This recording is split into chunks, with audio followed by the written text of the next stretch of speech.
এই মুহূর্তে সেখানে আছেন রিপোর্টার সাব্বির মিথুন। তামিম ইকবালের সবশেষ আপডেট জানতে আমরা এখন সরাসরি যুক্ত হচ্ছি তার সঙ্গে। আমি এই মুহূর্তে আছি সাভারের কেজিবি হসপিটালে, যেখানে কিছুক্ষণ আগে আপনারা যেমনটা জানেন বাংলাদেশের সাবেক অধিনায়ক তামিম ইকবাল খান হার্ট অ্যাটাকের কারণে এখানে এসে ভর্তি হয়েছেন। এবং এই মাত্র অর্থাৎ 1 থেকে 2 মিনিট আগে বিসিবি যে কর্তারা আজকে যে বোর্ড মিটিং হওয়ার কথা ছিল সেই বোর্ড মিটিং ক্যান্সেল করার পরে যে বোর্ড কর্তারা এখানে এসেছেন রাবিদ ইমাম এবং সুজন বিসিবি সিও যিনি, এছাড়াও নাজমুল আবেদিন ফাহিম ক্রিকেট অপারেশনসের দায়িত্বে যিনি আছেন, তারা সবাই কিন্তু এইমাত্র এসে পৌঁছালো। এবং আমাদের কাছে সবশেষ যতটুকু তথ্য আছে যে তামিম ইকবাল এখনও আইসিইউতেই আছেন এবং তামিম ইকবালের হার্টে একটা রিং পরানো হয়েছে, যেখানে একটা ব্লক ধরা পড়েছে। এবং সেই সব কিছুই কিন্তু আজকে ম্যাচের যে ম্যাচটা যে ছিল সেখানে কিন্তু আসলে হয়েছে। এবং সকাল নাগাতেই সে অসুস্থতা বোধ করছিলেন। প্রথমে এক দফায় যখন সে হসপিটালে এসে সাধারণ চেক আপ করলেন তখন কিন্তু খুব বেশি কোনো কিছু ধরা না পড়লেও পরবর্তীতে আবারও যখন বুকে ব্যথা অনুভব করেন তখন কিন্তু হসপিটালে এসে ভর্তি হন এবং তখনই আসলে তার যে একটা মেজর হার্ট অ্যাটাক সেটা ধরা পড়েছে। এরপরে এনজিওগ্রামের পরে একটা ব্লক ধরা পড়ে, সেখানে রিং পরানো হয়েছে এবং তামিম ইকবাল এখনও পর্যবেক্ষণের ভিতরে আছেন। তবে যে হার্ট অ্যাটাকটা তার হয়েছে তা কিন্তু খুব ম্যাসিভ ছিল এবং আমরা যতটুকু এখানকার ডক্টর এবং অ্যাটেন্ডেন্সদের সাথে কথা বলে জানতে পেরেছি তা হচ্ছে যে তাকে কিন্তু পাম্প করে রীতিমতো তার হার্টবিট খুব একটা রেসপন্স না করার পরে কিন্তু তাকে পাম্প করে আবারও সেখান থেকে হচ্ছে যে চিকিৎসা দিয়ে এখন মোটামুটি কিছুটা আগের থেকে বেটার। এবং এখানে মোহামেডানের যে টিম ম্যানেজমেন্ট সেই টিম ম্যানেজমেন্টের কোচিং স্টাফের সদস্যদের সঙ্গে কথা বলছিলাম, তারা বলছিল যে সকাল নাগাদ যখন বুকে ব্যথা অনুভব করে তখন কিন্তু হেলিকপ্টার ডাকা হয়, কিন্তু হেলিকপ্টারে ওঠার মতন সিচুয়েশন না থাকায় সেখানে কিন্তু আসলে তাকে নেওয়া যায়নি ঢাকা শহরে, ঢাকায় ভালো উন্নত চিকিৎসার জন্য। ফলে বিকেএসপির পাশেই যে সাভারের কেজিপি হসপিটাল স্পেশালাইজড হসপিটাল সেখানে কিন্তু তাকে আনা হয়েছে এবং এখান থেকেও এই মুহূর্তে তাকে শিফট করা যাবে না ঢাকায় উন্নত চিকিৎসার জন্য, কারণ তার যে শারীরিক অবস্থা সেখানে কিন্তু তাকে এখন ট্রাভেল করার মতন সিচুয়েশন নেই। এবং ট্রাভেল করার মতন সিচুয়েশন না থাকার কারণে তাকে কিন্তু এখন এখানেই চিকিৎসাধীন অবস্থায় থাকতে হবে। এরই মধ্যে তার সন্তান এবং স্ত্রী কিন্তু এখানে এসে পৌঁছেছেন। সবাই আসলে দেশবাসীর কাছে দোয়া চেয়েছেন, যেমনটা মানুষ যেমনটা বলছেন আর কি, যে উন্নত চিকিৎসা কিংবা তামিম ইকবালের সুস্থতার জন্য আসলে তাকে এখান থেকে কিছুক্ষণ পরে হয়তো শিফট করা হতে পারে। তবে তা কখন নাগাদ তা কিন্তু এখনও কিন্তু নিশ্চিত নয়, কারণ হচ্ছে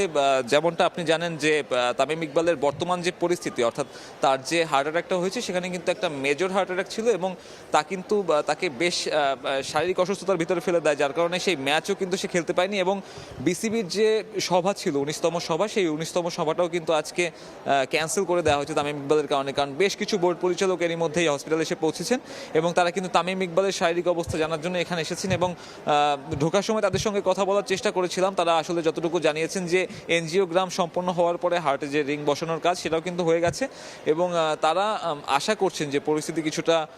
বেটার হবে। তবে এখন কিন্তু আপাতত সাভারের হসপিটালে তাকে রাখতে হবে, কারণ তাকে যদি উন্নত চিকিৎসার জন্য ঢাকায় স্থানান্তর করা হয় সেই পরিস্থিতি কিন্তু এখন নেই। এবং সেই পরিস্থিতি না থাকার কারণে এই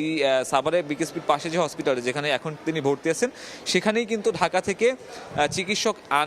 আনানোর ব্যবস্থা করা হয়েছে এবং সেই চিকিৎসক এখানে এসে আসলে তার শারীরিক অবস্থার পর্যবেক্ষণ করবেন এবং তাকে আসলে কী ধরনের চিকিৎসা দেওয়া যায় সেই সিদ্ধান্ত নেবেন। তবে তামিম ইকবালের সকাল নাগাদ সাভারের বিকেএসপিতে যে পরিস্থিতি তৈরি হয়েছিল, অর্থাৎ শাইনপুকুরের বিপক্ষে তিনি যখন টস করতে নামেন তখন থেকেই কিন্তু তার বুকে ব্যথা বেশ ভোগাচ্ছিল এবং টিম ম্যানেজমেন্টের সদস্যরা যেমনটা বলছিলেন যে সকাল নাগাদ মুখ থেকে বেশ কিছু ফেনা বের হয়ে যাওয়া কিংবা তার যে অসুস্থতা বেড়ে যাওয়া হুট করে সেটা কিন্তু তখন থেকেই আসলে পর্যবেক্ষণ করা যাচ্ছিল। প্রথমে সে এবার থেকে এয়ার অ্যাম্বুলেন্স আনানোর ব্যবস্থা করেছিলেন, যেখানে বিকেএসপি থেকে সে চেয়েছিলেন রাজধানীর যে এভারকেয়ার হসপিটাল সেখানে সরাসরি স্থানান্তর করতে। তবে তার যে তখনকার পরিস্থিতি সেটা আসলে চিকিৎসকরা তাকে আসলে সেই হেলিকপ্টারে চড়ার মতন বা ট্রাভেল করার মতন যে ছাড়পত্রটা দেওয়া উচিত সেটা কিন্তু তাকে দেয়নি। ফলে বাধ্য হয়ে এক প্রকার এই সাভারের কেজিপি হসপিটাল তাকে ভর্তি করা হয়েছে এবং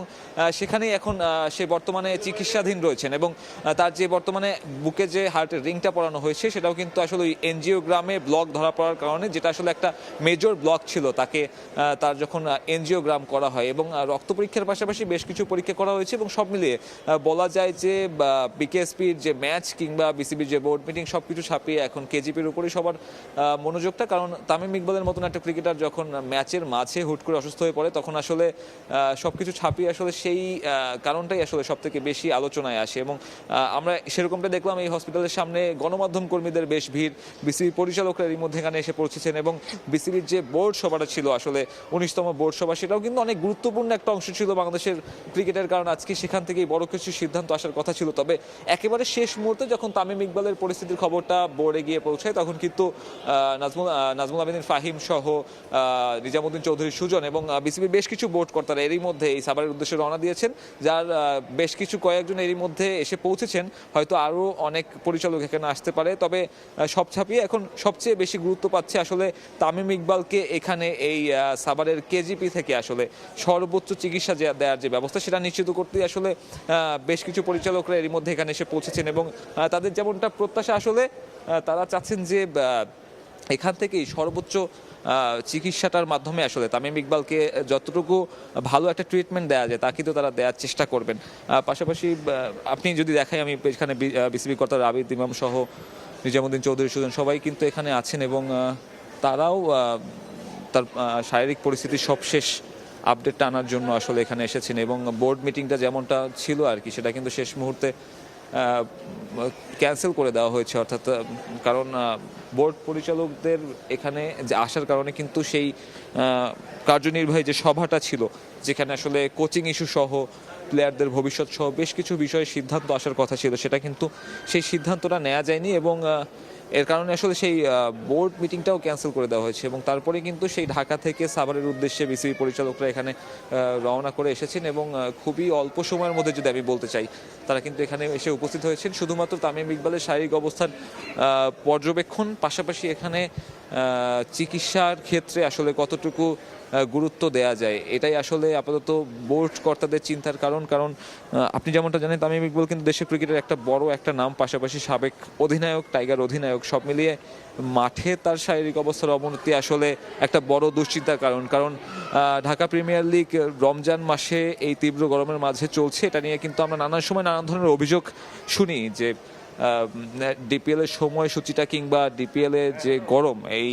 মার্চ মাসের যে তীব্র গরম, সেই গরমের মাঝে আসলে ক্রিকেটারদের সেফটির বিষয়টা, ক্রিকেটারদের শারীরিক অবস্থার বিষয়টাও কিন্তু অনেকটা চিন্তার কারণ এবং তারই ফলশ্রুতিতে যদিও বা এখনও জানা যায়নি আসলে তামিম ইকবালের শারীরিক এই অবস্থার একমাত্র কারণ হিট কিনা বা এই মার্চের গরম কিনা, তবে যতটুকু বোঝা যাচ্ছে আসলে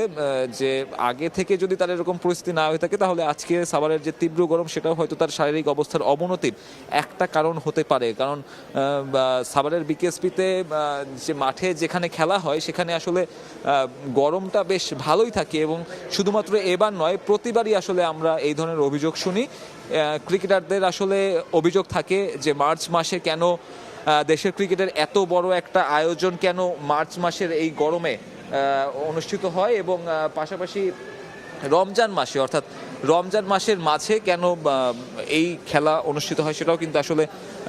একটা বড় প্রশ্নের বিষয়। আমি একজন বিসিবি কর্মকর্তার কাছে যদি আপডেট জানতে চাচ্ছিলাম যে ভাই একটু তামিম ইকবাল, আমরা লাইভে ছিলাম, যদি একটু আপনি আপনাদের আপডেটটা দিতে পারতেন। আমরা দোয়া করা ছাড়া আর এখন কিছু বলতে পারছি না। যেমনটা শুনছিলেন আসলে বিসিবি কর্তারা বলছিলেন যে দেশবাসীর কাছে তারা দোয়া চাইছেন, কারণ তামিম ইকবালের বর্তমান যে শারীরিক অবস্থা সেটা কিন্তু আসলে খুব বেশি একটা স্বস্তিতে থাকার সুযোগ দিচ্ছে না, যদিও বা তার এনজিওগ্রামের পরে যে রিং বসানোর কাজটা ছিল তা কিন্তু এরই মধ্যে সম্পন্ন হয়ে গেছে এবং সেখান থেকে কিছুটা অবস্থা ভালো, তবে সকাল নাগাদ তামিম ইকবালের শারীরিক অবস্থা যেভাবে আসলে অধপতন হয়েছে তাতে সেখানকার মাঠে উপস্থিত দুই দলের যে কোচিং স্টাফের সদস্য, ক্রিকেটাররা থেকে শুরু করে ঢাকায় বিসিবিতে মিরপুরে যে বোর্ডের সভার জন্য প্রস্তুতি নেওয়া যে পরিচালকরা সবাই কিন্তু ঘাবড়ে গিয়েছেন এবং সোশ্যাল মিডিয়াতেও আসলে সেটা বেশ একটা আলোড়ন ফেলেছে, কারণ তামিম ইকবালের মতন একটা ক্রিকেটার যিনি আসলে নিয়মিত ক্রিকেটটা খেলে যাচ্ছেন, পেশাদার ক্রিকেটটা একটা লম্বা সময় ধরে খেলেছেন, তার হঠাৎ করে এই ধরনের শারীরিক অবস্থার অবনতি আসলে একটা বড় চিন্তার বিষয়। কারণ এই ঢাকা প্রিমিয়ার লিগের সময়সূচি নিয়ে একটা সমালোচনা কিন্তু আগে থেকেই চলে, কারণ এই তীব্র গরমের মাঝে 50 ওভার ক্রিকেট আসলে একটা ক্রিকেটারের উপরে কী ধরনের প্রভাব ফেলে সেটা কিন্তু সবসময় একটা আলোচনার বিষয়। পাশাপাশি যখন রমজান মাসে এই ধরনের ক্রিকেট টুর্নামেন্ট থাকে তখন কিন্তু ক্রিকেটাররা আসলে গরমে কিছুটা ভোগায়, তবে সেটাই আসলে শারীরিক অবস্থার অবনতির একমাত্র কারণ কারণ কিনা সেটা এখন পর্যন্ত নিশ্চিত নয়। তবে যতটুকু আমরা জানতে পেরেছি যে তামিম ইকবালের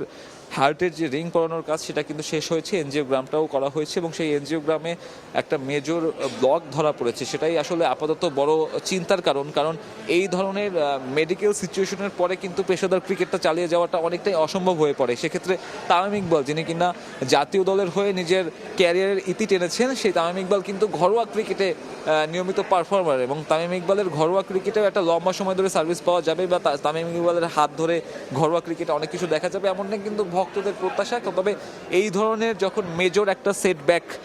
শারীরিকভাবে তিনি ফেস করলেন, তখন আসলে তার সেই ভবিষ্যৎটাও আসলে অনিশ্চয়তার মাঝে পড়ে যায়। তো যদিও বা বিসিবি থেকে শুরু করে সবাই আসলে দেশবাসীর কাছে দোয়া প্রার্থনা ছাড়া এই মুহূর্তে কিছু চাইছে না, কারণ যেমনটা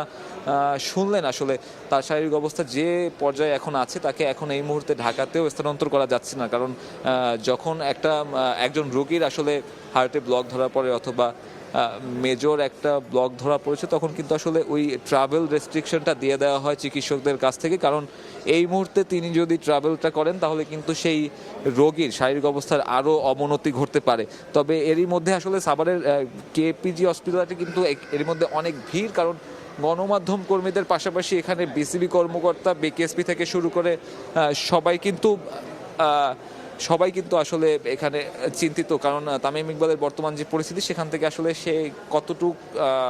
আরোগ্য লাভ করতে পারে বা কতটুকু সেরে উঠবে সেটাও কিন্তু এখন চিন্তার বিষয়। পাশাপাশি এখান থেকে প্রাথমিক চিকিৎসার পরে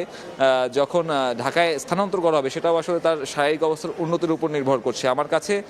সাভারের কেপিজি হসপিটাল থেকে এখন পর্যন্ত তামিম ইকবালের শারীরিক অবস্থা নিয়েছিল সবশেষ। সাব্বির আমাদের সঙ্গে যুক্ত হয়েছিলেন সাভারের কেপিজি হসপিটাল থেকে, জানাচ্ছিলেন তামিম ইকবালের বর্তমান যে পরিস্থিতি তার সবশেষ তথ্য।